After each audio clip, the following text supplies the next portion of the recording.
Terima kasih atas kesempatan yang diberikan kepada saya sebagai pemateri dari kelompok 7. Di sini saya akan mempresentasikan hasil kerja kelompok kami dengan mata kuliah Manajemen Sarana Prasarana dengan topik pengawasan sarana prasarana pendidikan.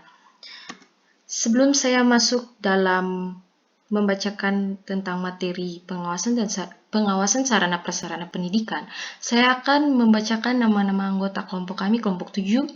Yang pertama, anakku Fujiama Gravitia. Yang kedua, saya sendiri Firstiara Gloria Ferdinandus. Yang ketiga, Christine Loraine Lewarila. Dan yang keempat, Nuraini Umi Malawat. Sebelum saya masuk dalam pembahasan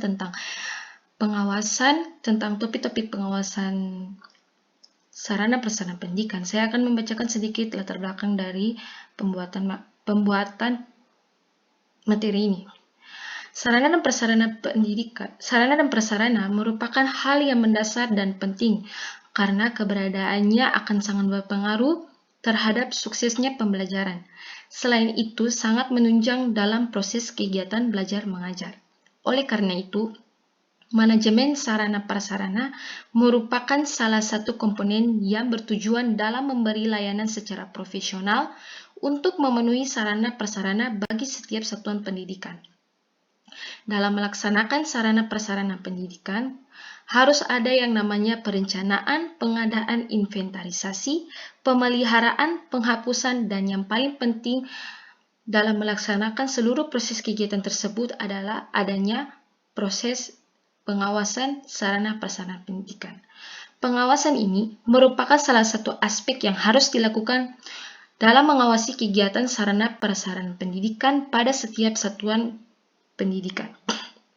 Untuk itu, dalam hal ini, sarana dan prasarana pendidikan memiliki peran yang sangat penting dalam menciptakan suasana yang kondusif, sehingga baik buruknya manajemen sarana prasarana pendidikan akan berpengaruh terhadap proses pembelajaran.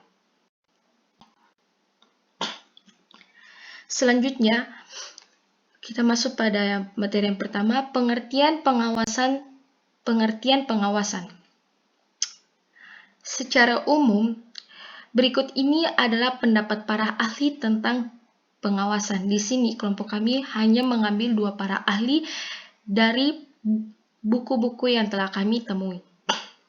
Yang pertama, menurut Robbins, ia berpendapat bahwa pengawasan yang baik mampu memonitor pelaksanaan program-program instansi sehingga apabila terjadi beberapa penyimpangan yang berarti dapat segera dilakukan perbaikan seperlunya dan sekaligus masukan bagi perencanaan berikutnya. Yang kedua, menurut Arum berpendapat bahwa pengawasan adalah suatu proses di mana pimpinan ingin mengetahui apakah hasil pelaksanaan pekerjaan yang dilakukan oleh bawahannya sesuai dengan rencana, perintah, tujuan, atau kebijaksanaan yang telah ditentukan. Jadi, pengawasan bukan hanya mencari kesalahan saja, namun juga mencari hal-hal yang baik untuk dikembangkan lebih lanjut.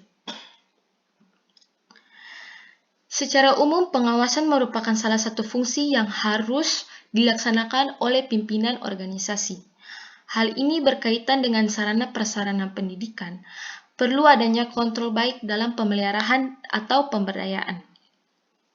Pengawasan sarana dan prasarana pendidikan merupakan serangkaian kegiatan yang di dalamnya ada proses mengamati, mengukur, membandingkan, memeriksa, dan menilai secara menyeluruh tentang proses manajemen sarana dan prasarana untuk menghindari penyimpangan atau hal-hal yang tidak sesuai dengan ketentuan yang ada. Bahwa dari kesemuanya itu dapat disimpulkan bahwa pengawasan sarana prasarana pendidikan merupakan salah satu upaya yang harus ditempuh oleh pemimpin untuk membantu personal dalam memelihara dan memanfaatkan sarana prasarana sebaik mungkin akan tercapainya keberhasilan pembelajaran di satuan pendidikan. Jadi, secara pengertian, pengawasan sarana prasarana pendidikan ini merupakan salah satu aspek yang sangat penting yang harus dilakukan dalam proses dalam menjalankan proses sarana prasarana pendidikan agar dapat mengetahui apakah apakah ada yang terjadi kesalahan atau tidak, sehingga semuanya itu dapat berjalan sesuai tujuan atau rencana yang telah disusun. Berikutnya tentang tujuan pengawasan sarana dan prasarana pendidikan.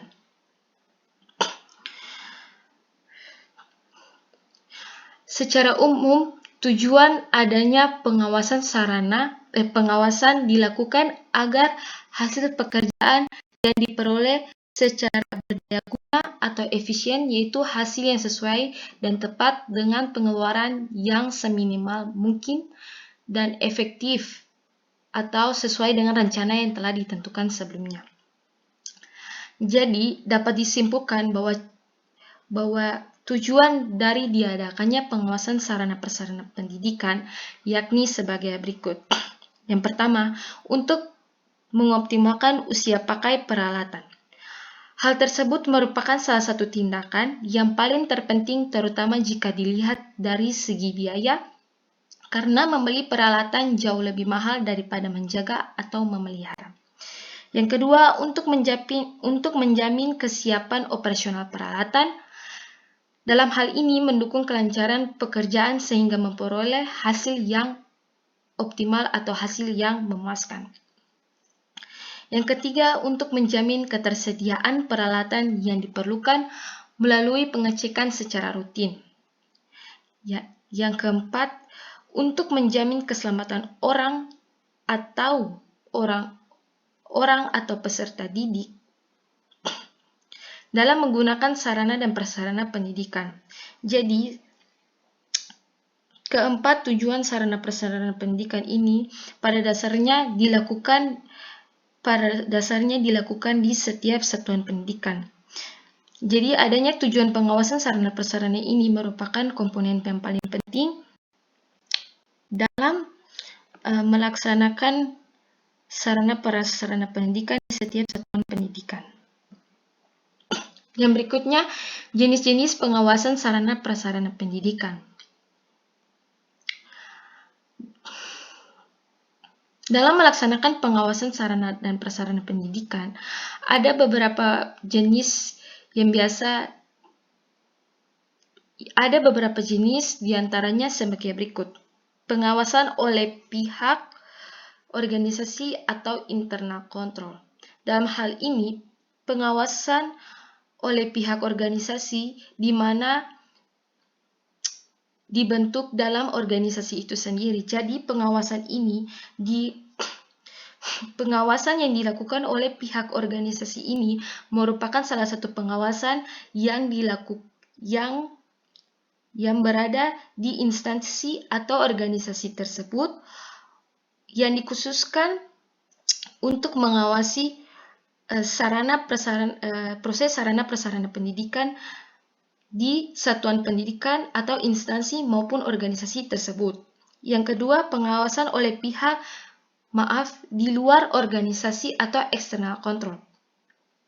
Jadi, kalau yang tadi dari pihak organisasi atau instansi maupun satuan pendidikan dalam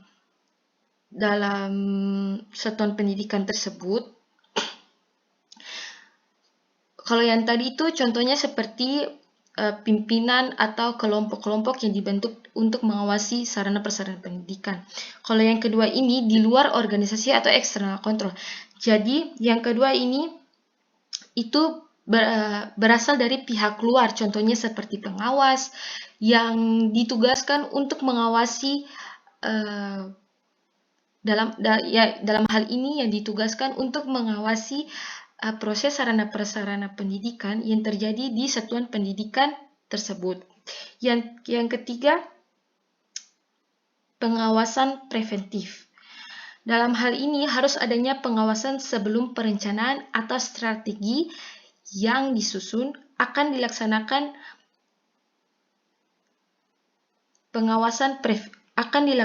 atau disebut sebagai pengawasan preventif. Jadi sebelum sebelum dilaksanakannya proses sarana dan prasarana pendidikan harus ada yang namanya perencanaan atau strategi agar proses sarana prasarana yang nanti dilakukan akan berjalan sesuai dengan perencanaan atau strategi yang telah disusun.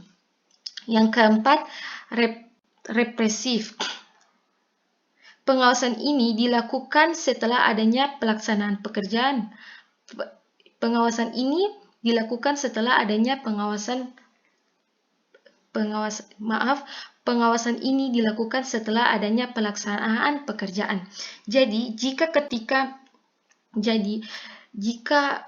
telah melakukan ketiga yang di atas, internal control, external control maupun pengawasan preventif, dan jenis pengawasan yang terakhir inilah merupakan salah satu pengawasan yang dilakukan setelah semuanya itu telah dilakukan. Jadi ini bagian paling akhir. Yang berikutnya, metode pengawasan sarana prasarana pendidikan. Metode pengawasan dalam hal ini merupakan suatu cara yang dilakukan dalam pengawasan untuk menjaga agar pelaksanaan dapat dilakukan secara efektif dan efisien sesuai dengan rencana yang telah ditetapkan sehingga dapat mengakibatkan produktivitas kerja tinggi.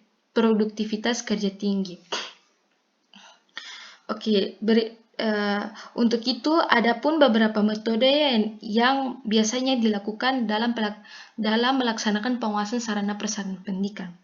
Yang pertama, pengawasan langsung. Pengawasan langsung yang dimaksud dalam hal ini adalah pengawasan yang dilakukan secara langsung pada tempat pelaksanaan pekerjaan, baik dengan sistem inspektif, verifikatif, maupun dengan sistem investigatif sesuai dengan rencana kegiatan dan peraturan perundang-undangan yang berlaku. Jadi, pengawasan secara langsung ini bukan hanya dilakukan oleh pihak dalam saja, melainkan harus dilakukan oleh pihak luar sesuai dengan komponen-komponen atau ketentuan-ketentuan yang berlaku atau peraturan-peraturan atau sesuai dengan peraturan perundang-undangan. Yang kedua, pengawasan tidak langsung, yaitu pengawasan yang secara formal dilakukan oleh aparat pengawasan yang bertindak atas nama pimpinan, instansi, atau organisasinya. Jadi, pengawasan secara tidak langsung ini dilakukan secara formal oleh aparat pengawasan, contohnya seperti pengawas. Yang ketiga, pengawasan informal. Pengawasan informal dalam hal ini yaitu pengawasan yang tidak melalui saluran formal atau prosedur yang telah ditentukan.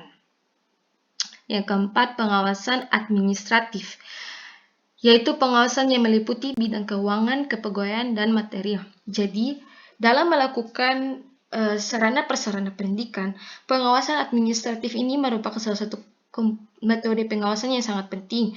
Bukan dilihat dari sarana prasarana saja atau secara fisik, namun dilihat secara administratif, apakah budget atau keuangan material tentang kepegawaian yang mengurus tentang sarana prasarana pendidikan di satuan pendidikan tersebut sudah benar apa belum. Yang kelima, pengawasan teknis. Pengawasan teknis yaitu pengawasan terhadap hal-hal yang bersifat fisik. Jadi, secara umum pengawasan teknis ini merupakan salah satu metode yang sering dilakukan, secara umum dilakukan. Pengawasan secara teknis ini bersifat fisik, baik itu dari bangunan, dari peralatan-peralatan yang dikenakan oleh warga sekolah atau satuan pendidikan tersebut. Yang berikutnya, prinsip-prinsip pengawasan sarana prasarana pendidikan. Prinsip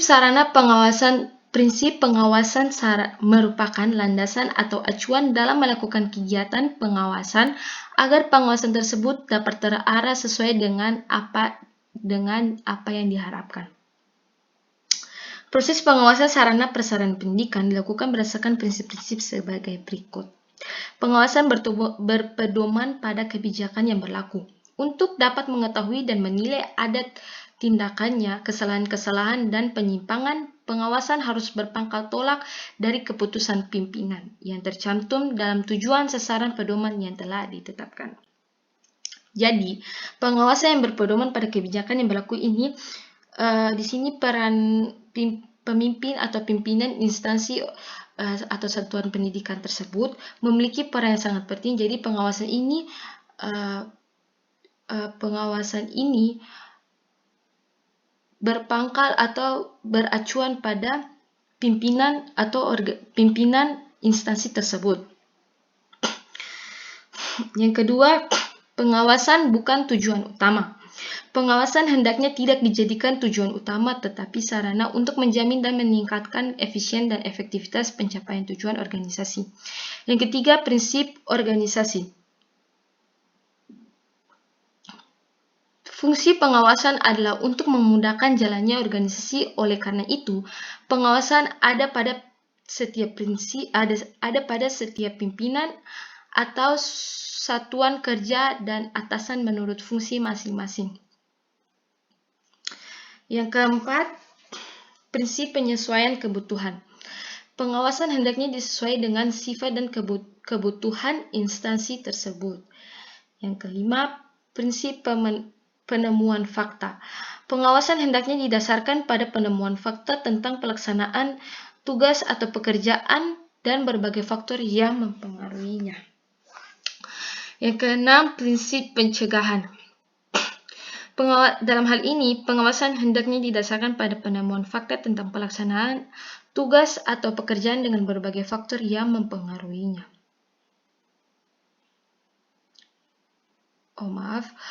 Dalam hal ini, kegiatan pengawasan hendaknya mampu melihat jauh ke depan sehingga secara dini dapat menghindarkan kemungkinan terjadi penyimpangan atau penyelewengan dan terjadinya kesalahan-kesalahan berkembang dan terulang. 7. Prinsip pengendalian. Kegiatan pengawasan harus mampu memberi bimbingan teknik operasional, teknik administrasi, dan bantuan pemecahan masalah untuk kelancaran pelaksanaan tugas. Berikutnya, prosedur pengawasan sarana prasarana pendidikan. Berikut ini adalah beberapa prosedur pengawasan sarana dan prasarana pendidikan. Antara lain sebagai berikut. Yang pertama, observasi. Observasi digunakan untuk mengadakan penilaian atau evaluasi baik terhadap pimpinan atau bawahannya untuk audit atau review terhadap suatu proses yang telah dilakukan. Yang kedua, pemberian contoh. Apa yang dikerjakan oleh pimpinan seharusnya dikerjakan pula oleh bawahannya, dan pimpinan akan segan menindak terhadap bawahannya kalau ia sendiri tidak dapat melakukannya. Yang ketiga, pencatatan pelaporan sebagai suatu alat pembuktian dapat berupa catatan atau laporan. Jadi, dalam melakukan pengawasan, pencatatan pelaporan ini merupakan salah satu bukti fisik yang sangat penting sebagai alat bukti untuk dipertanggungjawabkan kepada yang berwenang. Yang keempat, pembatasan wewenang untuk menjaga seseorang agar tidak melakukan hal yang melebihi wewenangnya serta untuk menghindari penyimpangan. Yang kelima, menentukan peraturan perintah prosedur. Dalam hal ini, peraturan pada umumnya melarang bentuk tingkah laku yang khusus atau jika diizinkan untuk mengganggu usaha-usaha serta membahayakan organisasi. Jadi, dari semua yang telah dipresentasi, dapat kami tarik kesimpulan bahwa kegiatan pengawasan memerlukan perencanaan yang matang agar tujuan pengawasan itu sendiri dapat dicapai secara efektif dan efisien. Tujuan pengawasan adalah agar hasil pekerjaan diperoleh secara berdaya guna, yaitu hasil yang sesuai dengan tepat dengan pengeluaran yang seminimal mungkin dan sesuai dengan rencana yang telah ditentukan. Dalam melakukan pengawasan terhadap bawahan yang telah dilakukan oleh manajer ataupun atasan, maka perlu dilakukan tahapan atau proses pengawasan. Proses pengawasan dilakukan berdasarkan beberapa tahapan yang harus dilakukan. Hal pertama yang harus dilakukan adalah menetapkan standar perencanaan sehingga dalam melakukan pengawasan manajer mempunyai standar yang jelas. Oke, terima kasih atas kesempatan yang diberikan. Mungkin itu saja hasil presentasi dari materi yang telah kami kerjakan. Apabila ada terjadi kesalahan dalam pengucapan kata, terjadi kesalahan dalam penulisan materi tersebut, saya untuk itu sebagai pribadi saya mohon saran atau kritik. Pertama-tama saya mohon maaf dan saya mohon saran atau kritik dari penonton atau pembaca atau Pak dosen yang telah menonton video ini. Saya mohon saran untuk dapat memperbaikinya di kemudian hari. Semoga materi yang saya sampaikan ini dan materi yang telah kami buat ini dapat bermanfaat bukan hanya bagi kami saja kelompok 7, namun juga dapat bermanfaat bagi individu yang menonton video ini. Sekian, terima kasih. Selamat siang. Wassalamualaikum warahmatullahi wabarakatuh. Shalom.